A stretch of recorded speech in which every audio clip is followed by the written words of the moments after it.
Comment s'est passée mon arrivée au Canada? Pour résumer tout ça, ça a été le rush. Pourquoi? C'est parce que à partir du moment où j'ai été accepté par l'immigration et aussi par mon employeur canadien, j'ai vraiment dû tout déménager sous un mois et j'ai dû partir du sud de la France au nord de la France pour déménager toutes mes affaires, mais d'un autre côté aussi, en moins de un mois, me renseigner sur le pays, sur comment immigrer là-bas, qu'est-ce qu'il faut faire à l'arrivée, où est-ce qu'il faut aller, et aussi regarder la météo parce qu'il faut savoir que je suis arrivé en plein hiver et ça a été très très très compliqué au début. Donc pour vous expliquer un tout petit peu l'histoire, c'est j'avais réservé un billet d'avion, donc j'avais pris le moins cher, comme c'était un aller sans retour, et j'avais deux escales. La première escale elle était à Londres, et la deuxième elle était à Reykjavik. Entre Toulouse et Londres, ça s'est très bien passé le vol, mais entre Londres et Reykjavik, c'était hyper chaud parce que déjà tout le monde criait dans l'avion, il y avait énormément de turbulences, tout le monde croyait qu'on allait mourir. Donc là j'arrive à Reykjavik. Une fois arrivé à Reykjavik, je comprenais absolument rien parce que dans l'aéroport, c'était écrit en islandais et en anglais. Et à ce moment-là, je ne savais même pas parler encore l'anglais. Donc c'était très très très compliqué pour moi de m'exprimer dessus. Et après, j'arrive à Montréal. J'arrive à Montréal aux alentours de 17 heures. Et là, je vois à travers le hublot la neige. Et je vois la ville bien éclairée. Ça avait l'air trop beau, etc. Et tout.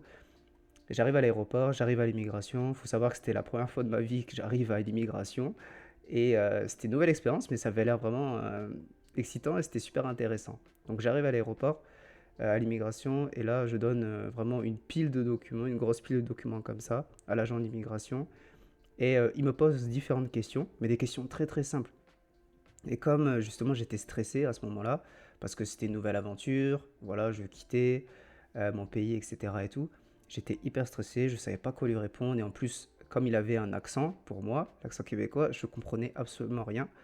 Et tout ça faisait que j'étais obligé de lui demander de répéter les choses et de bien m'expliquer et de parler un peu plus lentement parce que je comprenais rien. Et pourtant, c'était du français. Mais ça s'est très bien passé. Il a été hyper sympa avec moi en fait. Et il m'a donné justement quelques astuces pour la ville, comment s'installer rapidement, etc., etc. Donc une fois passé l'immigration, je voulais vraiment voir la neige parce que ça faisait énormément de temps en fait que j'avais pas vu la neige. Et je sors de l'aéroport et en fait j'avais prévu normalement c'est de prendre le bus et j'avais réservé un hôtel à l'avance qui était au centre-ville. Donc là je sors pour essayer d'aller voir où est-ce que se trouve le bus et en fait à ce moment-là il y avait une tempête de neige et c'était tout nouveau pour moi. Et là je me dis ouais, non, au final ça va être trop dur, je sais pas où aller, je sais pas où est-ce que le bus et puis j'ai un peu peur de demander parce que je viens d'arriver dans le pays etc. et tout. Je me suis dit bon c'est pas grave je vais juste prendre un Uber. Là je prends le Uber et je parle avec la personne et la première question que je lui dis comment on fait pour conduire dans la neige comme ça? Parce que là, ça me paraît impossible. Et la personne, en fait, elle me dit, mais là, il y a quasiment rien. Et je lui dis, comment ça, il y a rien? Je lui dis, là, c'est pas juste un lit blanc de neige, c'est vraiment de la neige avec beaucoup de centimètres et tout. Il m'a dit, mais non, c'est normal ici, on roule comme ça, on a l'habitude, etc., etc. Et cetera. Et je lui dis, ok, d'accord, si vous avez l'habitude, est-ce que vous pouvez me donner justement des conseils sur comment conduire dans la neige? Je dis, parce que bah, moi, ça me fait peur et j'ai besoin d'aller au travail et je vais avoir besoin d'acheter une voiture.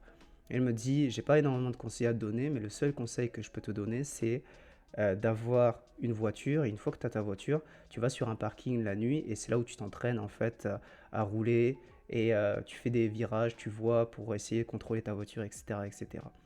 Donc je dis, ok, super, merci. Donc arrive à l'hôtel, ça se passe bien, etc. et tout, on me présente ma chambre.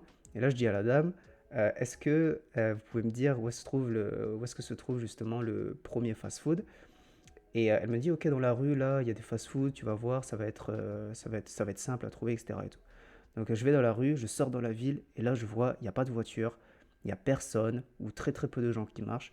Là, je me suis dit, mais qu'est-ce qui se passe dans cette ville? Elle est morte. Je pensais que c'était une grande ville, qu'il y avait plein de personnes et tout. Et après, je me suis dit, bah, peut-être que c'est à cause de l'hiver, les gens sortent pas trop, etc. etc. J'arrive au fast-food, donc c'était un Burger King. Je me suis dit, c'est facile, je connais à peu près les menus en France, ça doit être à peu près les mêmes ici au Canada. Donc là, je regarde les menus et je dis, mais en fait, c'est pas cher. Je dis, ouais, ça va être trop bien, c'est pas cher ici, etc. et tout. Et je me rappelle que j'avais seulement en espèces 40 $, donc deux billets de 20. Et je me suis dit, bon, je vais juste prendre un menu, etc. et tout, et c'est bon. Et là, la dame, elle me dit, bon, bah, ça fera, je crois, 23 $, un truc comme ça. Je dis, comment ça, 23 $? Et elle me dit, ouais, 23 $. Je lui dis, ok, moi, je suis pas très bon en maths, mais par contre, là, si je fais des calculs, ça fait moins de 20 $. Elle me dit, mais non, mais c'est parce qu'en fait, les prix sont affichés sans les taxes. Et là, je lui ai dit, mais qu'est-ce que c'est que cette histoire de taxes? Parce que je connaissais pas en fait. Nous, en Europe, voilà, les taxes sont affichées et c'est le prix fini. Et là, elle me dit, ouais, ici, en fait, les taxes, elles sont pas affichées. C'est après, il faut les rajouter derrière. Je fais, ah d'accord, ok, bah, première expérience, et ça, je savais pas. Et je lui dis, heureusement, en fait, que j'avais 40 $ sur moi, parce que sinon, bah, au final, bah, j'étais foutu. Et en fait, voilà, ça, c'était l'une de mes premières expériences que j'ai découvert ici, c'est que les prix sont affichés sans taxe. Et en fait, ça m'a posé pas mal de problèmes au début, parce qu'il fallait toujours que je calcule, que je faisais calcul dans ma tête, etc. et tout, pour savoir quel était le bon prix.